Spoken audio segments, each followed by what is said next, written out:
नमस्कार। आज के इस एक्सप्लेनर में हम सीधे मुद्दे पर आते हैं। हमारी जिंदगी का वो 20s का दशक, जब पहली बार हाथ में अच्छी खासी सैलरी आती है। सच कहें तो ये वो समय होता है जो या तो भविष्य की करोड़ों की संपत्ति की एक मजबूत नींव रख सकता है, या फिर जीवन भर के लिए एक ऐसे वित्तीय संघर्ष में धकेल सकता है जिससे बाहर आना मुश्किल हो जाता है। आज हम सोर्स मटेरियल के आधार पर उन भारी गलतियों को डिकोड करेंगे जो यंग अर्नर्स अक्सर अनजाने में कर बैठते हैं, और जानेंगे कि इस वेल्थ ट्रैप से कैसे बचा जा सकता है। चलिए सीधे इसमें गोता लगाते हैं और जरा इस असल ईमेल की सच्चाई पर गौर करते हैं।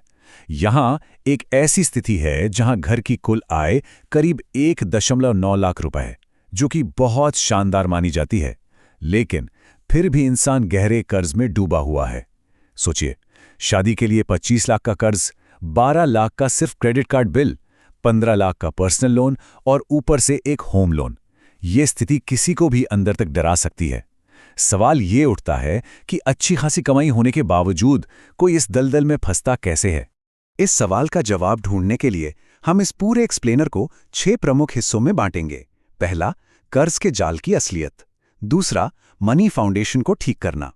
तीसरा, प्रोटेक्शन गैप को भरना। चौथा, निवेश और जुए के बीच का फर्क। पांचवा, लाइफ स्टेज ट्रैप से बचना। और छठा, फाइनेंशियल अडल्टिंग और एक उम्मीद।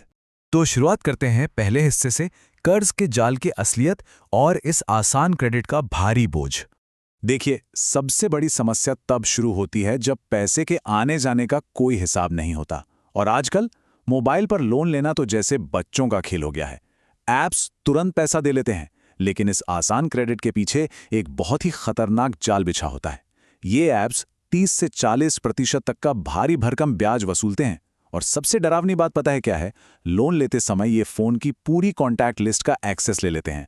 अगर एक भी ईएमआई चूकी तो रिकवरी के लिए सीधे परिवार, दोस्तों और ऑफिस के लोगों को फोन खड़खड़ाना शुरू कर दिया जाता है। इंसान की पूरी इज्जत दांव पर लग जाती है। इसलिए इन इजी लोन से कोसों दूर रहना ही समझदारी है। अब आते हैं दूसरे और बहुत ही बुनियादी हिस्से पर, मनी फाउंडेशन सुधारना, यानी पैसे के फ्लो पर अपनी पकड़ बनाना। और ये स्लाइड बहुत ही बेहतरीन तरीके से दिखाती है कि इस पैसे को मैनेज कैसे करना है। यंग प्रोफेशनल्स अक्सर ये गलती करते हैं कि उन्हें पता ही नहीं चलता कि महीने के आखिर में सारा पैसा गया कहाँ। इसे सुलझाने का सबसे कारगर तरीका है 5-30-20 का बजटिंग रूल। बहुत ही सिंपल है। आय का 50% घर की जरूरी चीजों यानी नीड्स पर जाना चाहिए, जैसे रेंट और राशन। 30% अपनी इच्छाओं यानी वांट्स के लिए रखिए, क्योंकि भाई जिंदगी एंजॉय करना भी तो जरूरी है। और बचा हुआ 20% वो हर हाल में निवेश यानी इन्वेस्टमेंट्स में जाना चाहिए। ये ऐसा एक ढांचा है जो कभी फेल नहीं होता। बजटिंग के बाद एक नंबर जो हमेशा याद रखना चाहिए वो है ये 6। इसका सीधा सा मतलब है 6 महीने का इमरजेंसी फंड। महीने का जो भी बेसिक खर्चा है उसका 6 गुना पैसा किसी बैंक अकाउंट या सुरक्षित एफडी में शांति से पड़ा होना चाहिए। और हाँ, इस पैसे को गलती से भी स्टॉक मार्केट में इन्वेस्ट नहीं करना है। इसका काम पैसे को दुगना करना नहीं है, बल्कि अचानक जॉब चले जाने या मेडिकल इमरजेंसी जैसी मुसीबत में एक ढाल का काम करना है। तीसरा कदम है प्रोटेक्शन गैप भरना, यानी जोखिम से खुद को सुरक्षित करना। हम अक्सर वेल्थ बनाने की रेस में इतने अंधे हो जाते हैं कि जो वेल्थ हमारे पास है उसे प्रोटेक्ट करना भूल जाते हैं, और एक अचानक आई आपदा सब कुछ तबाह कर सकती है। यहाँ एक बिल्कुल पत्थर की लकीर वाला नियम है। इंश्योरेंस और इन्वेस्टमेंट को कभी किसी भी हालत में मिक्स नहीं करना है। इंश्योरेंस का सिर्फ एक काम है, हमारे न होने पर परिवार को आर्थिक सुरक्षा देना, जिसके लिए प्योर टर्म प्लान बेस्ट है। वहीं इन्वेस्टमेंट का काम पैसा बढ़ाना है, जिसके लिए म्यूचुअल फंड सही हैं।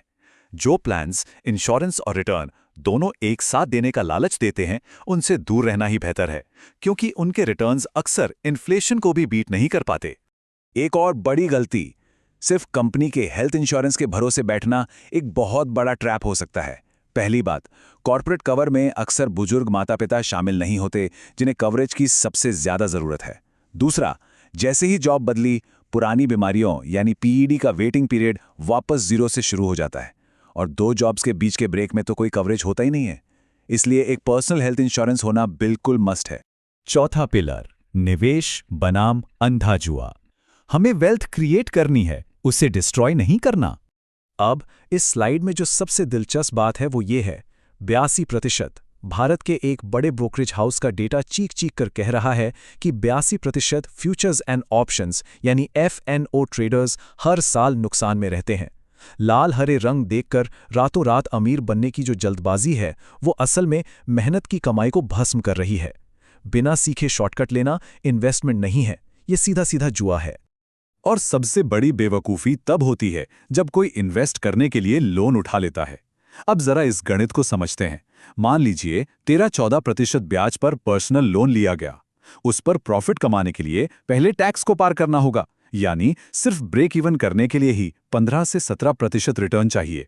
सच में पैसा कमाने के लिए मार्केट से लगातार 20% से ज्यादा रिटर्न निकालना होगा, जो कि दुनिया के दिग्गज इन्वेस्टर्स के लिए भी सालों साल बनाए रखना नामुमकिन के बराबर है। ये मैथमेटिक्स शुरुआत से ही खिलाफ है। तो यहाँ सबसे अहम बात ये निकल कर आती है कि अगर महंगे कर्ज हैं, खासकर वो जिनका ब्याज 12% से ज्यादा है, तो सबसे पहले उन्हें जड़ से खत्म करना है। एक तरफ क्रेडिट कार्ड के 30-40% ब्याज तले दबे होना और दूसरी तरफ 12-15% रिटर्न के लालच में म्यूचुअल फंड में SIP चलाना। इसमें कोई लॉजिक नहीं है। अपने महंगे कर्ज को चुकाना ही दुनिया का सबसे बेहतरीन निवेश है। आगे बढ़ते हैं 5वें हिस्से की ओर, लाइफ स्टेज ट्रैप्स और सामाजिक दबाव से बचना। 20s में कुछ ऐसे ट्रैप्स होते हैं जिनमें समाज के दबाव में लोग अक्सर फंस जाते हैं, जैसे बहुत कम उम्र में घर खरीद लेना। इससे सिर पर एक भारी EMI तो आती ही है, साथ ही करियर के शुरुआती दिनों में दूसरे शहर जाकर बेहतर जॉब करने की आज़ादी भी छिन जाती है। दूसरा ट्रैप है पोर्टफोलियो में कचरा भरना, बिना सोचे समझे 13 से 15 म्यूचुअल फंड्स ले लेना, जबकि सच तो ये है कि 3 या 4 फंड्स काफ़ी होते हैं। इसके अलावा निवेश के लिए पूरी तरह से माता पिता के पुराने कंजर्वेटिव तरीकों पर निर्भर रहना या फिर रातों रात अमीर बनाने वाली फ्री स्कीम्स के चक्कर में पड़ना, इन सब से सख्त दूरी बनानी है। आजकल स्मॉल कैप फंड्स का भी बहुत क्रेज है। यंग अर्नर्स जोखिम उठा सकते हैं, ये बात बिल्कुल सही है, लेकिन याद रहे शॉर्ट टर्म में स्मॉल कैप्स बहुत ज़्यादा रिस्की होते हैं। एक झटके में पोर्टफोलियो 40% तक नीचे आ सकता है। रिस्क लेने का मतलब ये नहीं है कि जुआ खेलें। अगर जोखिम लेना है तो मार्केट में अपना समय यानी टाइम होराइजन लंबा रखना होगा। समय ही वो चीज़ है जो मार्केट के रिस्क को कम करती है। और अब हमारे एक्सप्लेनर का छठा और आखिरी पिलर, फाइनेंशियल अडल्टिंग और एक उम्मीद। अगर 20 में ये सब गलतियां हो भी गई हैं तो क्या सब खत्म हो गया? बिल्कुल नहीं। वापसी करने के इस प्रोसेस को फाइनेंशियल अडल्टिंग कहते हैं। इसका सीधा सा मतलब है अपने पैसों की पूरी जिम्मेदारी खुद लेना। किस्मत या किसी चमत्कार के भरोसे बैठने के बजाय भविष्य के खर्चों का पहले से अनुमान लगाना और एक सॉलिड प्लान बनाना। जब कोई अपने आर्थिक फैसलों की कमान खुद संभाल लेता है, तब असल में वो फाइनेंशियली अडल्ट बनता है। चलिए आगे बढ़ते हैं और देखते हैं कि ये सब असल जिंदगी में कैसे काम करता है। इस टाइमलाइन को देखिए। ये एक असली कहानी है जहां एक व्यक्ति ने 26 साल की उम्र में अपना करियर 26 लाख रुपए के भारी भरकम कर्ज के साथ शुरू किया था। अगर वो उम्मीद छोड़ देते तो शायद कभी बाहर नहीं आ पाते, लेकिन उन्होंने लगातार कर्ज चुकाया, सब्र रखा और 12 साल की कड़ी मेहनत के बाद वो पूरी तरह से कर्ज मुक्त हो गए। मतलब साफ है, वक्त लग सकता है, लेकिन अनुशासन और उम्मीद के साथ हर मुश्किल से उबरा जा सकता है। इसी के साथ हम इस एक्सप्लेनर के आखिर में पहुंच गए हैं। जाते जाते एक ऐसा सवाल छोड़कर जा रहे हैं जिस पर बहुत गहराई से सोचने की जरूरत है। क्या कल का इंतजार न कर पाने की हमारी ये जो बेचैनी है, ये कहीं हमारी आज की संपत्ति को ही तो नष्ट नहीं कर रही? रातों रात अमीर बनने की ये जल्दबाजी कहीं वेल्थ क्रिएशन की शानदार जर्नी को वेल्थ डिस्ट्रक्शन में तो नहीं बदल रही? इस पर विचार जरूर कीजिएगा।